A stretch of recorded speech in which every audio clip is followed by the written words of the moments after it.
And welcome everyone to the weekly Yes and podcast. My name is Travis Thomas. I'm the creator of the weekly Yap and the host.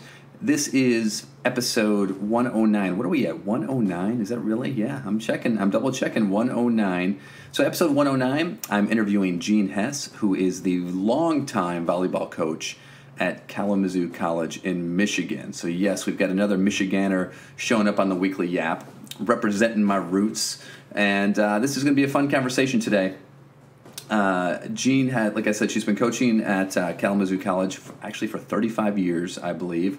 And back in 2012, she wrote a book called Sportuality. How cool is that, right? It's one of those book titles like, oh, that concept. How did I miss that one? It's so perfect. It's so genius. But once you hear from Jeanne, you'll hear that this is something that she has been thinking about for a long time now, and how she is able to sort of kind of combine sort of the ideas of whether sport and spirituality, and then how that plays a role in coaching.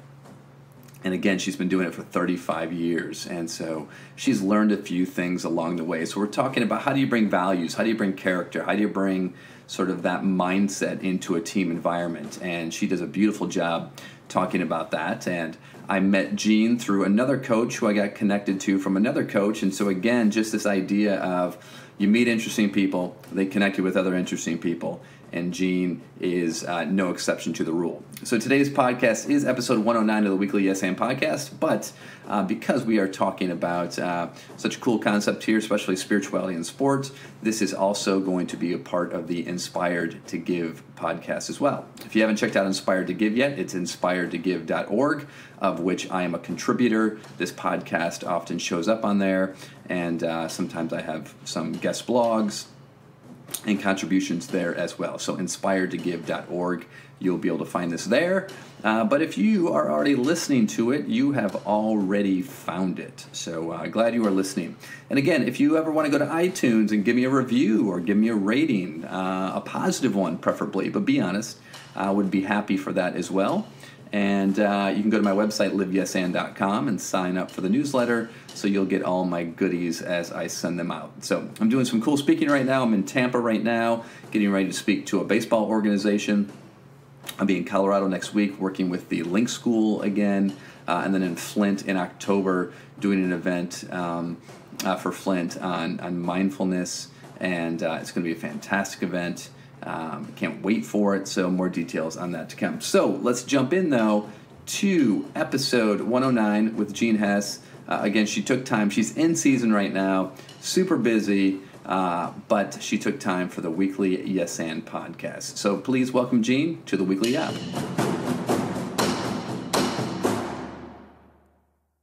And please welcome to the weekly Yes and podcast, Jeanne Hess. Jeanne, how are we doing today?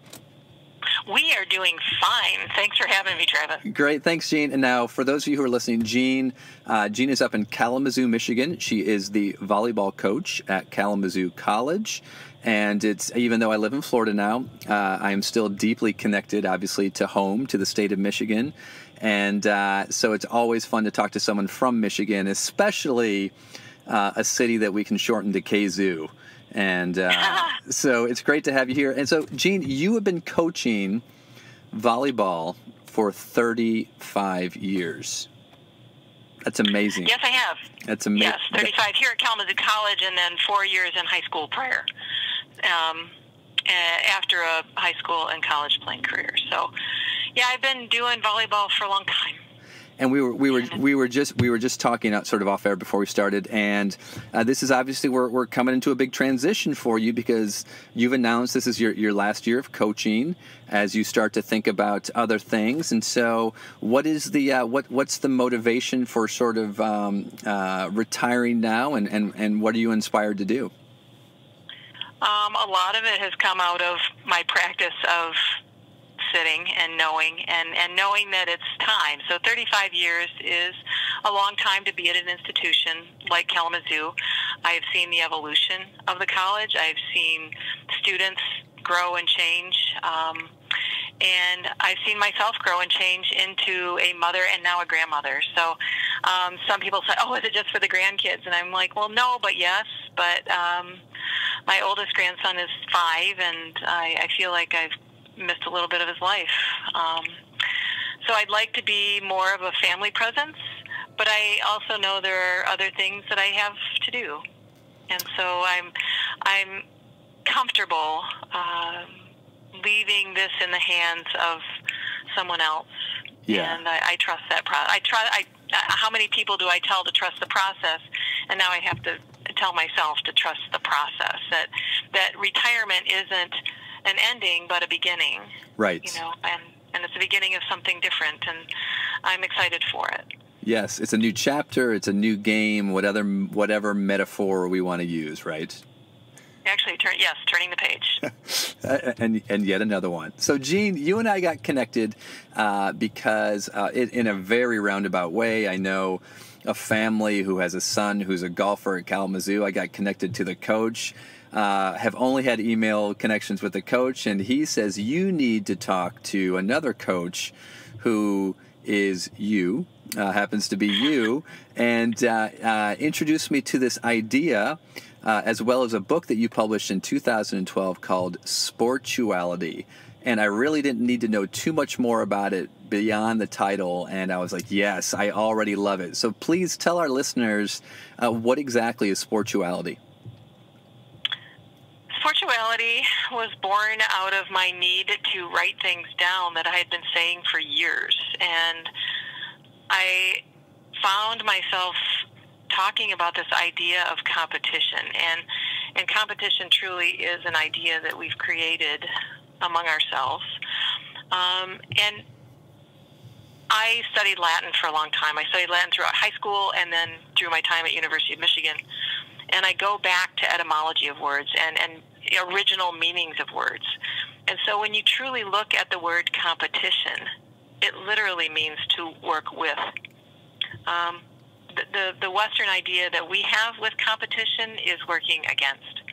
And when you say he's really competitive or she's really competitive, it's really in a negative tone, saying they're competitive and they have to win, and or else it's just all is lost. Right. Competition in its truest sense means to work with. And so if you were looking at me talking about this, I'd be bumping my fists together and say, this is what competition is. We're competing against one another, and the only way to win is that you eliminate the other. When you compete in a sportual sense, you are grateful for the competitor, you welcome the competitor, and you compete at the highest level with someone, and they make you better and that you make them better. That is true competition, where you're working with another. And then as in my mind and in my practice, as I thought about this idea of competition, and if truly we have created the war mentality through the us versus them idea of competition, of the other, and eliminating the other, rather than working with the other, negotiating with the other, and bringing the greater good out of the other.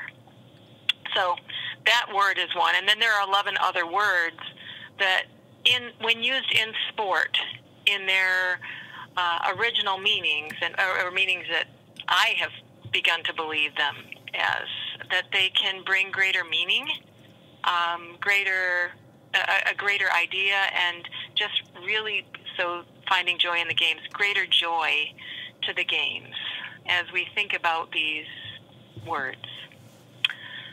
So that's that. I could go through the words if you wish, but well, I think we could probably spend our entire time just on that concept alone of the true meaning of competition compared to the way that we've adapted sort of competition to mean. I know that you said that so beautifully. That's a concept that whether I'm working with youth or college or professional teams, that's one of those main concepts that is such a huge mental shift for athletes and even coaches to get behind, is this idea that yes, you're pushing each other, but it's not pushing against, like you said. It's actually it's sort of a pushing with. I remember Timothy Galloway in his Inner Game of Tennis book talking about how the surfer seeks out the largest wave because the wave provides the greatest challenge and opportunity for the surfer to grow. But he's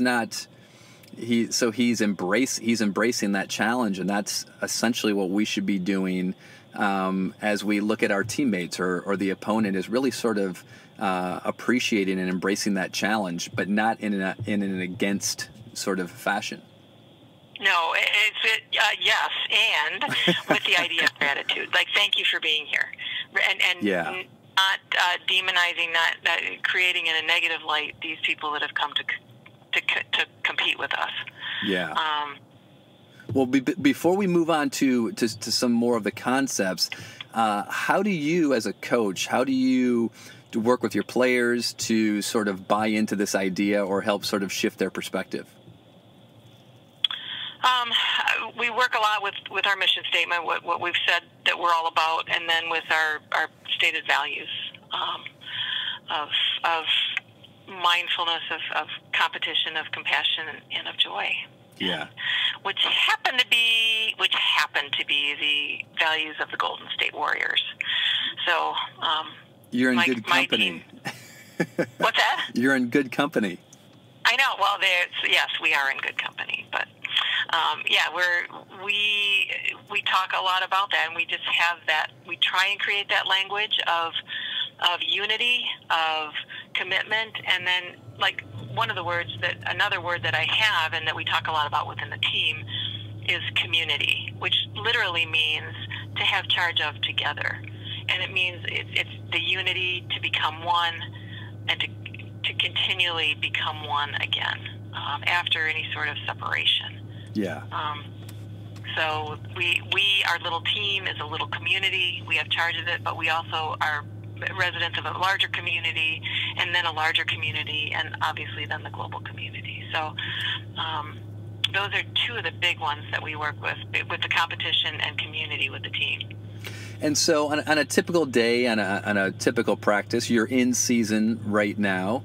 And so what are some of the practical ways that you keep that sort of front and center as a coach when working with your players to get them to remember sort of these bigger values that you all are playing for? If you have a suggestion for that, I'd love to know. But again, they know, and at the beginning of the season when we all get together, I put the values out, and as I use the language, they get that. And I find it just on a regular daily basis. Like you said, what do you do on a daily basis? It's just repeating the words, talking about competition, talking about community, and having charge of this together. And other things like education, education to draw forth. And I'm not putting in you. I want to draw forth your best person. I want to draw forth your best player. I want to draw forth from you who you are. And therefore, we're going to push you. We're going to make you struggle. And heard a quote yesterday that talked about Jesus' idea of peace, where it's not necessarily peace, but that it's not that you're not struggling, but it's in the presence of love. So that his peace is actually love, and it doesn't mean there is no struggle. So to embrace really the struggle and to move forward and find that unity, the community, the true competition. And I will say it's not as easy as it sounds or as we think it is. Everybody comes with their own agenda, and getting to the one agenda is very difficult. Well, and that makes me think, too, just the idea of whenever you start speaking about values, and that some of our core values are love and compassion and teamwork. And, in sports, a lot of times you start talking about those kinds of values, and people will automatically assume, oh, that must mean that, it's not a very competitive environment, or maybe you're soft and maybe you don't really care about the result. And without making the connection that you can actually have, that one actually supports one another. It's sports teams that have high respect, trust, and value doesn't mean they don't have high levels of conflict and competition. It's just that they're operating from values, maybe a stronger foundation of values that allows for more honesty and allows for more candor, and actually allows for more of a competitive environment because it's built on trust and respect. Have you seen that in your coaching? Absolutely, and I've seen it grow over the years, but where at this point I am much more able and willing than I was as a young coach to initiate and to sit in the hard conversations, what we consider the really difficult conversations of, this is what I see, this is where you need to be, or you should not be a part of this anymore, kind of thing. So right. Those are some of the hard conversations, or where I feel you need to grow to be a better member of our community. So yes, I've grown in my coaching as I've truly considered all of these ideas, and I know they work because I know I have alums who come back and say, I get it now. They're like, I get it. And maybe it's not immediate. I know that this process is not immediate. I know that you don't plant a seed of an idea and it grows into a flowering fruit tree in the next day. I get that. Or 4 years, right? Right. No, exactly. And maybe I am more willing to accept an outcome, but knowing that the seeds have been planted. The young ones are impatient. There is an impatience there, and they want things immediately. And I suppose as an older coach, that I know that that's not possible. Yeah. We have to do the hard work. You got to do the hard work. You got to continue the discipline. You have to continue the commitment. And our mission statement says to teach excellence, commitment, respect of self and others in a culture of trust. And so, that takes sometimes a long time to continue to develop. Right. Right. So, yeah. And so, and to get into Sportuality here a little bit more as well, you and I have seen, just like most people have seen, how obviously sports only continues to get bigger, which means the business continues to get bigger, which means youth sports has turned into a billion-dollar industry, and so you're getting kids coming into your program who a lot of times maybe haven't had the best example or maybe the best intentions for what youth sports, the intent of youth sports. What are some of the ideas you're really trying to share or instill with your team or with players as they come into your program? So that's so rich. So one of the things I just say in the volleyball culture, in the youth volleyball culture, that we cannot have a team of more than 8 players, so that everybody has this, that everybody plays. It's the idea of that playing is actually a right and not a privilege, and it's something that's given and not earned. So those are some of the things that I find that we have to continue to teach, is this dedication, this commitment, this discipline, even though there's not a guaranteed outcome. And you continue to go at it, and it grows you no matter what. My youngest son, who played baseball, and he was at Western, he went down through the IMG Academy, he trained, was drafted by the Detroit Tigers, and after his 3 years of service to the Tigers in the minor leagues, came back home and was finishing up his degree, and he said, we said, well, why don't you go back and give back to the community that gave so much to you as a youth, like with his baseball training facility? And he said, I don't like where youth sports has gone. And this is a 26-year-old. Yeah, right, right. And so he's saying, he sees this youth sport, and now, as I have been talking about the ideas in Sportuality, and this idea of sport and business does come up on a regular basis. because you do hear, in scripture and in wisdom tradition language that money is the root of all evil. And so as we put a price tag on it and money on it, there is this sense of urgency and expectation and all of these kind of things. But Kevin, when he said that, was like, wow. So what is happening here with the people actually making a living off of youth, where a lot of there are surgeons, right? There are so many more surgeries happening on youth and children. Yes. Where some surgeons have actually said that to do too many, to throw too many curveballs or to play youth football or whatever, is actually child abuse. I mean, that is where it's become.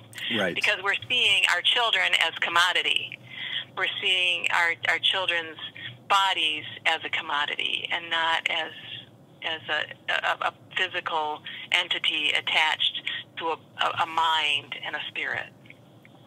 What Sportuality does is connect all of those and says, yes, your body is important, because the word holy literally means to become one, and that's holy. In the chapter that I write on holy, talks about health and how to take care of the self and the physical self and the mental self, and to be holy, or WHOLLY, holy, participating in something. So, yes, I believe that as we commodify things, whether it is education or sport or health, that the people in general, the community of people, sometimes suffer. So I think there are questions that we do have to answer there. Why are we doing this? Why? Yeah, that was just coming to me. I was like, yes, right. What are those questions as a parent listening to this podcast who has a child in youth sports? What questions? Because it's so easy, without even thinking about it, to get so wrapped up in, well, I guess I need to have my child doing this, and I guess they need to be doing this, and I guess they need to be doing this. Why? Well, because all the other kids are doing this. And so what are those questions to help a parent have pause and say, wait a second, what questions should I be asking? Ask their kids, what do they love, and not because I love it. Yeah. Right? What do you love to do? And there was a little girl in a restaurant the other day, and she was so sweet. She was about 2 years old, eating with her parents. And they saw that I had a volleyball shirt on. Oh, should she play volleyball? And I'm like, I don't know.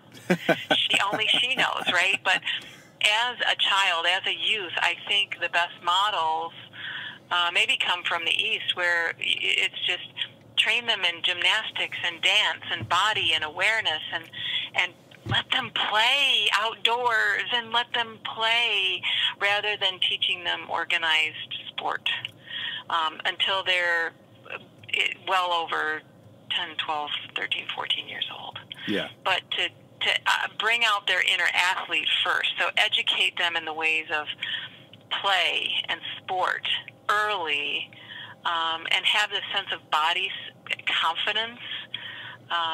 And boys too. Both of our boys had gymnastics as youth here at Western Michigan University. They did a little clinic, and they would just go and they'd get comfortable with their bodies moving through space. Right. And that's really an important thing that we forget to teach our children. So I think if we can teach our children that self-awareness, that body awareness, but then also what we were talking before the podcast began with this whole mindfulness with children, I think that's important too. To be asking the critical questions, is this something I love? Because as a parent, when your child comes to you and says, I don't want to play this anymore, and we've invested our entire social life around the parents on their team, there goes what we thought we were too. Yeah. So well, I think we really need to be cognizant of who we are as parents and what we're trying to help our children achieve. A lot of it is a scholarship, and I see that through the volleyball clubs. If I go into a club, or we have this person on scholarship, this person on scholarship, all over the walls, and so.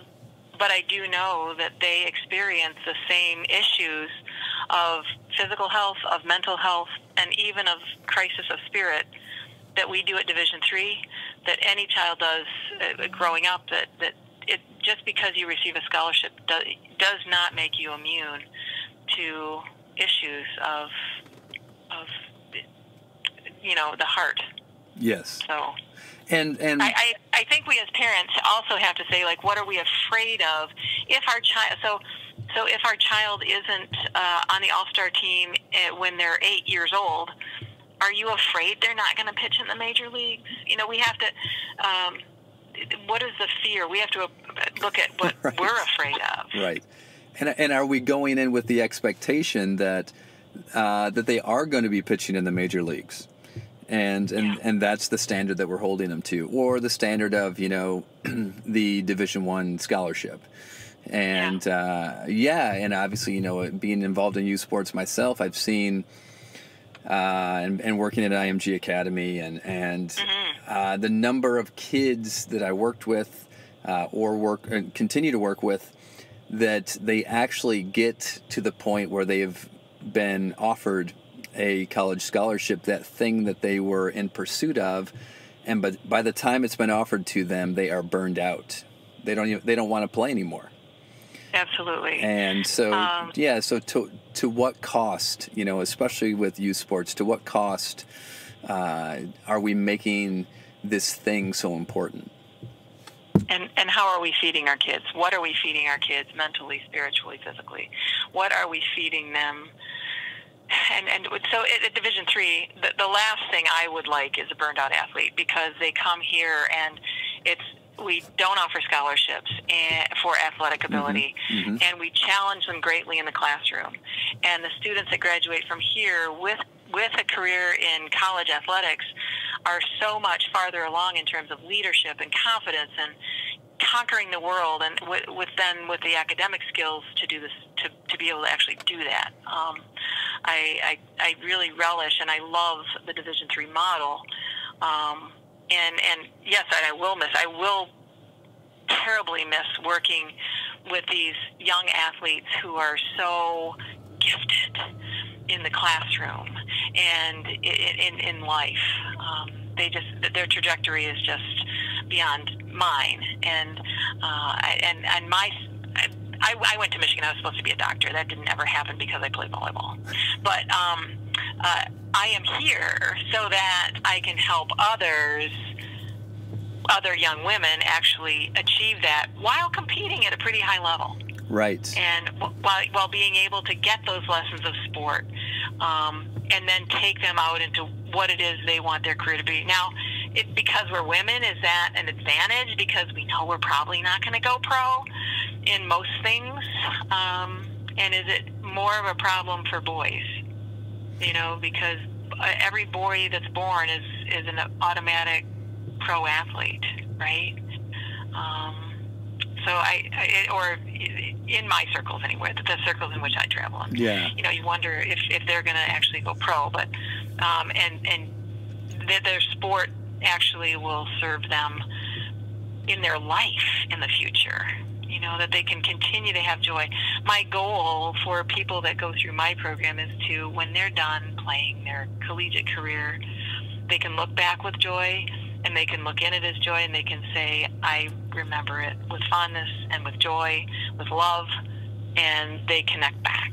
And that's probably the most important thing for me. And I would hope that for any parents that they can ask their children, do you love this? Do you have joy in this game? And can you simply say to a child after a contest, I love watching you play. I just love watching you play. Because it gives me great joy. And if you can answer that question, that will bring you and your child closer together. Right. Yeah, and I love that feedback too, and I've used that myself, and especially, as a coach and parent, there's plenty of times maybe after a game where, the competitive coach side of me wants to go, all right, I've got to give, I've got some points I need to make sure they hear, and I catch myself, I'm like, whoa, no.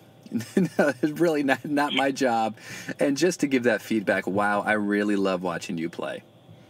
I love watching you play. And actually, because I was glad my kids played baseball because I can't give them much feedback.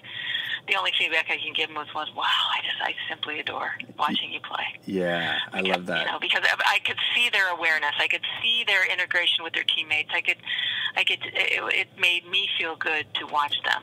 And a hard thing for me as a coach and a parent was then being the parent watching someone else. It's like you said, someone else coaching my kid, and to have the same thought about the joy in the games as I have when I coach it. So it's not easy. It's always tough.